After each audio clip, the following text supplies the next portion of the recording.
Welcome back, readers, to Reader's Workshop. Yesterday, we were talking about how authors have intentions, so we better pay attention. We had to notice, stop, and think about what the author's intention is for the book. So when we stopped to think, we thought about what is powerful in the author's writing. So what in the book is powerful? Why is it powerful? How did it make us react? Laugh, cry, smile? How did the author do this?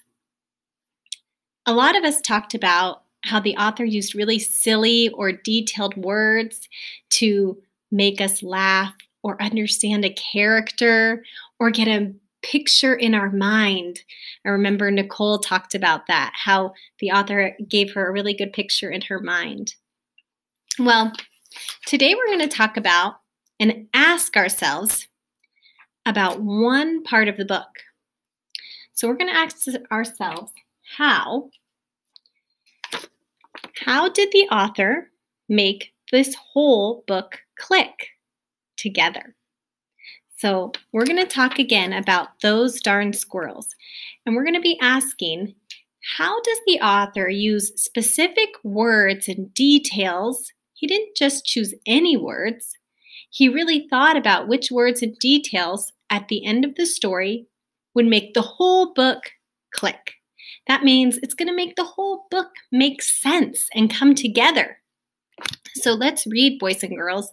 And then I'm wondering if you can tell me how you think our author, Adam Rubin, makes the whole book click at the end.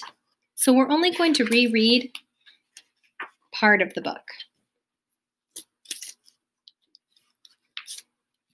We're going to be rereading the ending. So I want you to think about, how does this make the book all make sense? Thinking about, how does it connect to the beginning, middle, and end? Okay, so we're going to start with this page. The squirrels held a meeting deep inside a large tree. They decided to give the old man a present to make up for taking the seeds and berries. Wow, does this remind you of a different part of the book?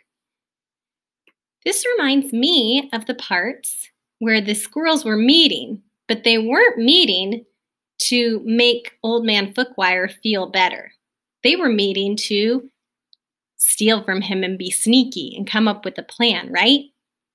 So when I ask myself, and I want you to ask yourself this right now, how did the author make the whole book click together? Well, at the end,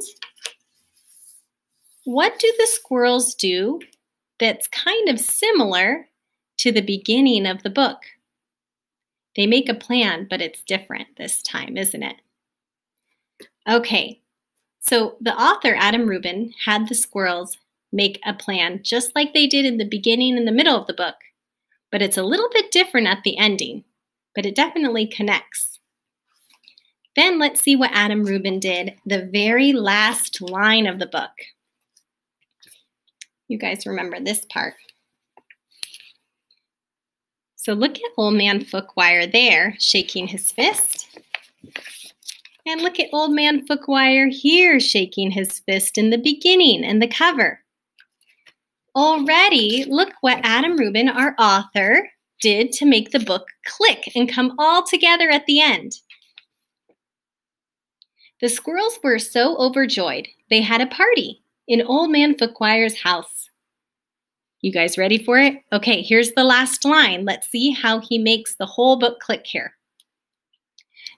"Those darn squirrels," said Fookwire, and he shook his old man fist and smiled. Now, Old Man Fookwire did this in the beginning of the book. He had the same exact words and the same exact shaking of the fist in the beginning of the book. So, it seems like Adam Rubin, the author, did this intentionally. He wanted us to know, I think, that in the beginning of the book, he was unhappy with the squirrels. But at the end of the book, he was happy with the squirrels because he wasn't lonely anymore.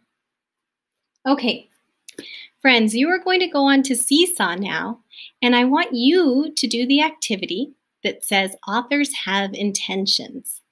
Now, in this activity, you're going to go over what happens and retell those darn squirrels. And then I want you at the end to tell how you think the author made this book click together. How did the author do it? How did he make the ending click with the rest of the book? Well, I can't wait to see your responses, readers, and hear what you have to say. Okay, great job today in Reader's Workshop, and I'll look for your responses on Seesaw. See you next time.